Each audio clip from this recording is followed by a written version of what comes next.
guys, EmberBurnsBlack here, and I hope everybody is comfortable and staying, comfortable in this crazy weather that we're having. So today I'm going to continue my holiday series, and I really want to present this 2-day pot roast. And this is one of the recipes. I hope to bring you 2 recipes this season inspired by Julia Child. This is based off of her garlic pot roast, but I'm going to have a lot more modern twist on it. So let's get started. So the first thing I have is I have a onion, and then I have 2 elephant ears of garlic. I'm going to go ahead and chop these up. I've gone ahead and I have chopped up this onion and garlic, and if you notice with the garlic I only quartered it. I did not cut it entirely up. You can get it down a little smaller later, but right now this is what I have. So next I have an eye of round roast, and this is a 5-pound piece of meat. What I was going for was I was really going for 8, but I got to get what the store has, and traditionally what I have seen done is I have seen people take lard and lard needles, and if you really want to try, you can get lard at the meat section in your local grocery store. They sell it like meat, and take a lardy needle and stab it through the meat, which I honestly find slightly unhealthy. I am actually going to use butter, and I do not have a lardy needle. I do, however, have, as soon as I open it,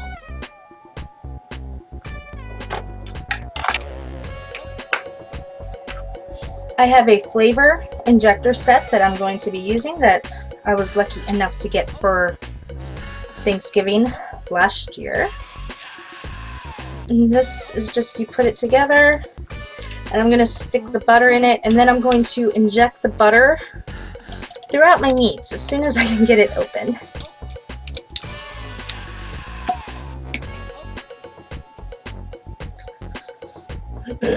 So I don't have this completely full, but I have it pretty full, and here is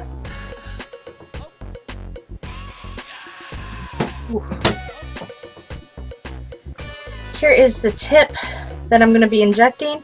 And when I inject this, I'm going to be putting it at an angle and pulling it out as I inject. So let me get this started a little bit so you can see, get the air out of it.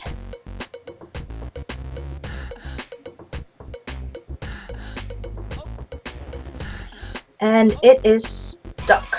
There we go. So I got it started. I'm going to go ahead and I'm going to stick some in.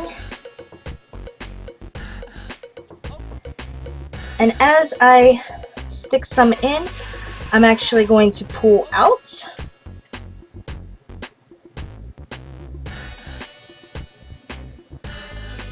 There we go.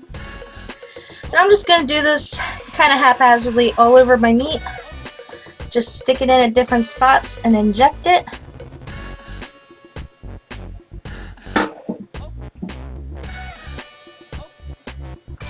Now you can see multiple places where I have injected it with butter and some where it's actually squishing out. If you want, which I would suggest melting the butter, so it's a lot easier to close up. So the next thing I'm going to do is I'm actually going to take some string and I'm going to tie this baby up. And the reason I'm tying it up is not because I need it to stay together, it's because I'm going to be doing a lot of manhandling with this meat, and the string is going to make it easier, and I'm just using regular twine. So I'm going to go ahead, tie it long ways. Have that tied up. I'm going to go ahead and I'm going to spin this around, make sure it's nice and tight so that I can easily, there we go. And then I'm going to tie it again.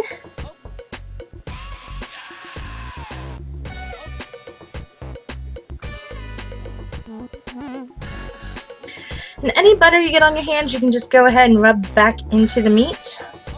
I got butter inside the meat, so I'm not totally worried about it.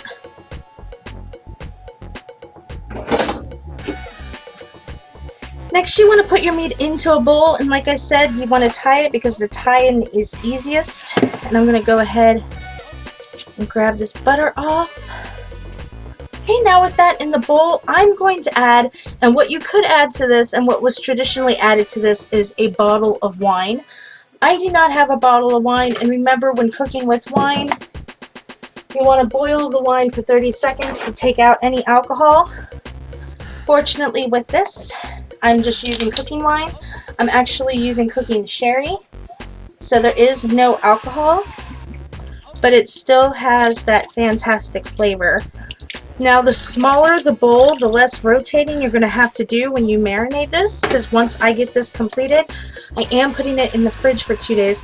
Oh my gosh, this smells amazing. Okay, and this is almost submerged, not entirely. I'm going to go ahead and I'm going to add just a little bit of olive oil to this. Maybe like fourth a cup, not too much, not too little, just enough to get that olive flavor. And I am pouring it over the meat. Again, the more you submerge it, the less you have to mess with it while it is marinating in the fridge. And then I'm going to add a can of carrots. Can of carrots. Okay. You don't have to put it on the meat, you can put it around the meat because like I said, you're going to be flipping it around, and the more you submerge, the easier it's going to be. Oops, got some more carrots in there. Next, the veggies that I diced it up.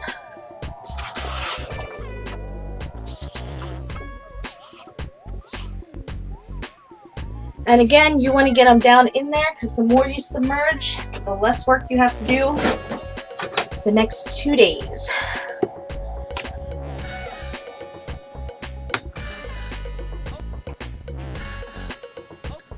Look how, so my meat is almost submerged. I'm actually going to call this submerged, so, okay, and I'm going to add a couple more things. I'm going to go ahead and I'm going to add some kosher salt.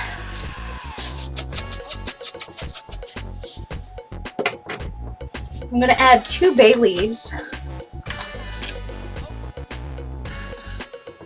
I'm going to squish them in on both sides of my bowl. You can add more bay leaves or less.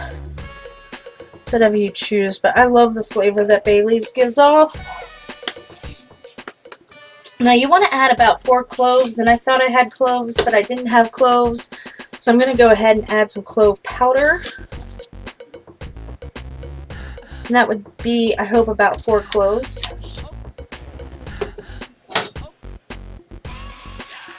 I'm going to stir this with my knife a bit. Not too much, but... And if you want, you can always pull the meat out and put the meat back in. Oh, I want to move that bay leaf back over here. And so far, this smells fantastic with the cloves I just used. I'm going to put in 6 peppercorns, or a couple peppercorns. I'm actually putting in the peppercorns. I'm going to put a couple on that side. Put a couple on this side. That's why you want the full cloves, but like I said, I thought I had them, I didn't have them. Next up is fennel seed.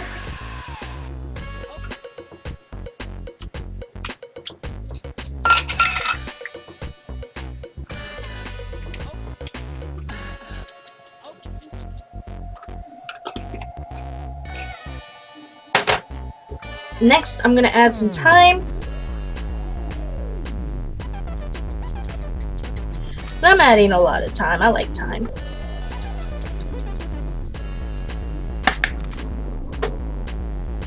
And then I'm going to add, and this is my last ingredient, I'm going to add some lemon pepper.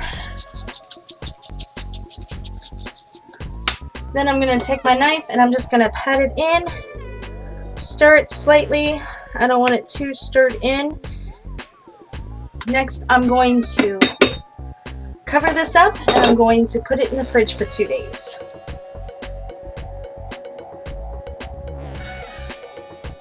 Back, it has been 3 days I know in the beginning I said this was going to be a 2-day marinade or a 2-day pot roast, but it ended up being a 3-day pot roast because sometimes life happens. So let me see if I can show you this angle. So the first thing I'm going to do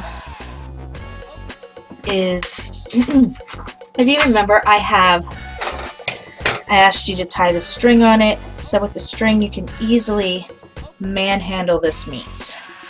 So I'm going to take this and I'm going to take a fork and gently knock the veggies back into it. Now I had this fully submerged. If you cannot submerge it, you need to rotate it every few hours. And in the beginning I said this was going to be a 2-day pot roast, and it turns out to be a 3-day. So I have my marinated pot roast, and I have just put this on a little broiler pan, and I'm going to let that sit for a second. So while I have that going, I'm going to strain these veggies because I definitely want this wine. And I will use this one, and I'm just going to pour it.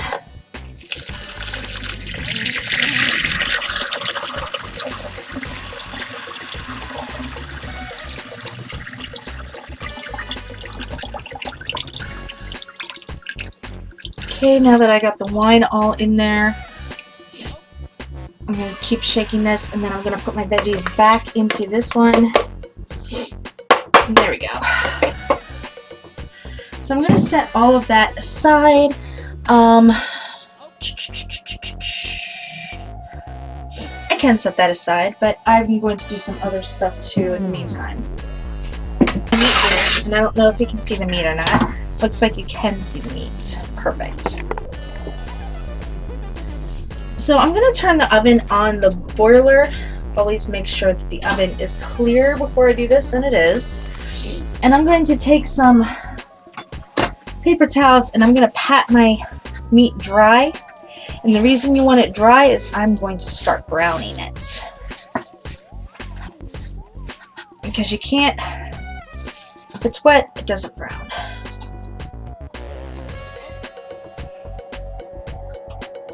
Veggies back in the veggie bowl, flip them over.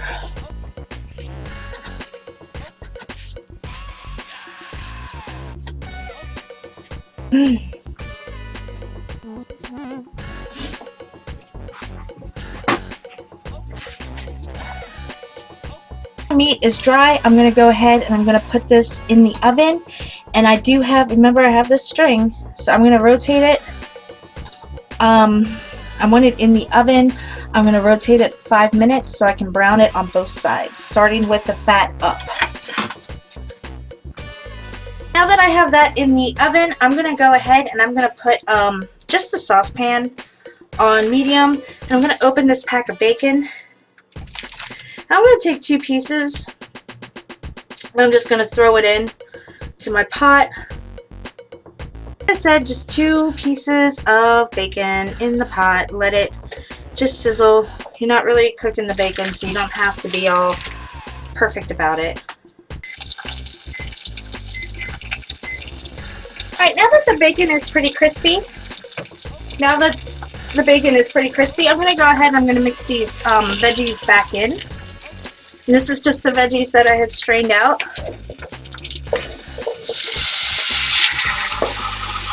And let the bacon collect with my veggies.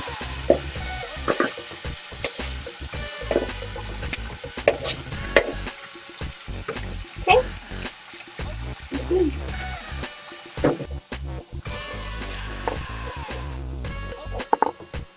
So I have pulled my meat out, and it was gorgeous. Now, it wasn't turning the color that I wanted it to, so I did oil it after 5 minutes. Put it on for another 2. And then I did rotate it. You can see the butter coming out of it, where the butter has injected it. And then I oiled it and put it on for another 7. That way it'd be even on all sides. Now this is starting to get nice and brown over here. I'm actually going to add some flour, just 1/3 cup.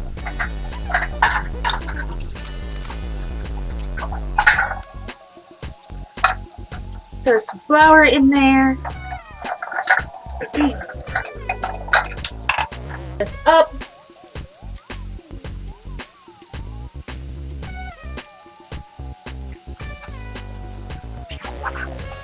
Because I do want the veggies to brown and thicken up some.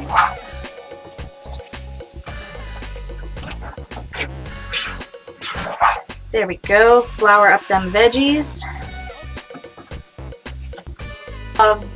Olive oil, but I just got veggie oil. It's fine.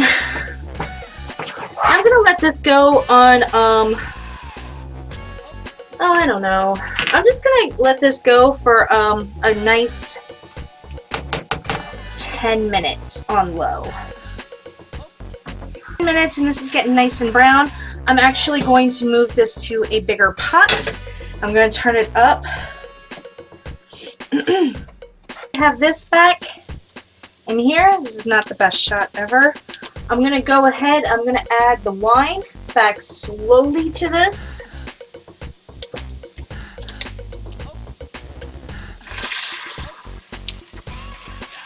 Give that a stir.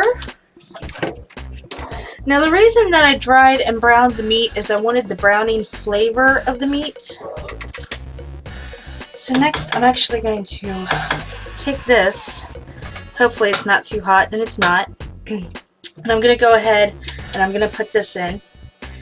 And I'm making some space to submerge it, because the more submerged, the less you have to play with it. Actually, what I am going to do, and the string again is such a lifesaver. So get that in there. Looks like I am going to have to rotate it. And then I'm going to take a tomato. I'm going to quarter up this tomato real quick. Be careful cutting.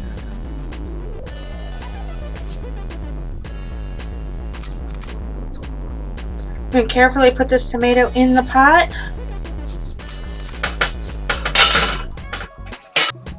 Next, I'm going to add a can of stewed tomatoes.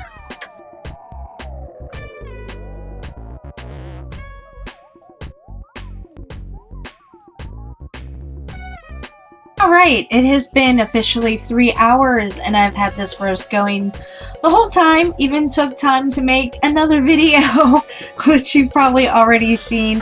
So let's go ahead and finish this roast. So I have the roast here in this pot. I'm going to go ahead, I'm going to pull it out so you have a better view of what I am doing. Hold on. There we go. So here is our beautiful, beautiful pot roast. Now I'm going to uncover all of it. Now I did spend a couple hours, every couple hours, flipping this around. So it is nice and juicy. So, and I told you to string it so it's easier to handle. And I got it by the string and I'm just pulling it out right now. And I'm setting that on a plate. Next, I'm going to take this,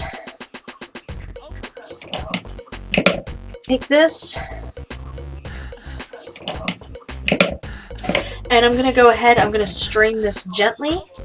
Move this to the side over here. Hopefully not dripping it into my entire kitchen, but it's got a really nice color to it.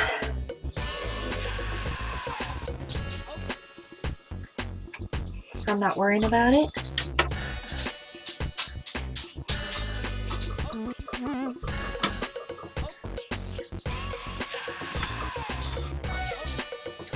Okay. Continue to strain this out.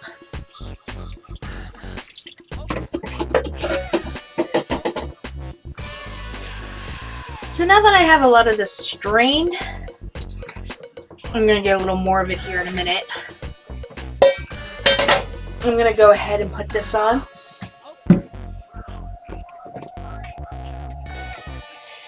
I'm going to turn this on high. I'm going to put this wine in here. I'm going to put this wine in here.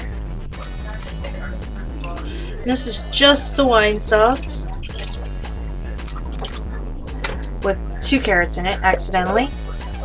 And I'm straining this a little more, trying not to get the veggies in it. But if it happens, it happens. I'm going to pour the rest of this in.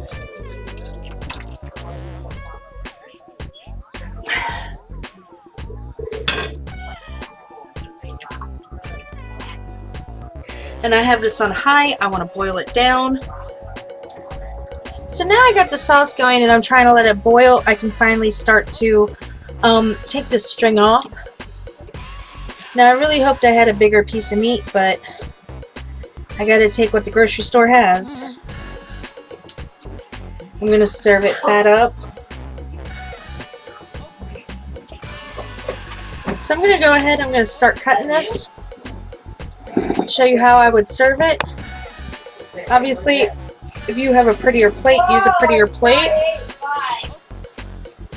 It's beautiful. See the coloring, it's absolutely marbled. You can see the different fat and ridges in it. No, you can't. Let me pull it up so you can. You can see that there. That is beautiful. But I'm just going to carve it slowly. I'm just cutting this up. This is going to be my serving platter. Now if you have something better, definitely use something better. As you can see, there's different colors in the meat. You know, you can't really see, but I don't know, maybe I had to mess with some HD or something in here. Now I have it kind of sliced a little thicker than probably you want your servings, but how you do it is however you do it. I have 8 pieces here, and I have this sauce boiling down right now. So what I'm going to do is I'm going to go ahead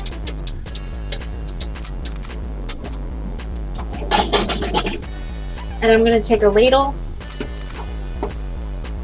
and I'm just going to ladle the sauce over my plate. That way it's nice and saucy.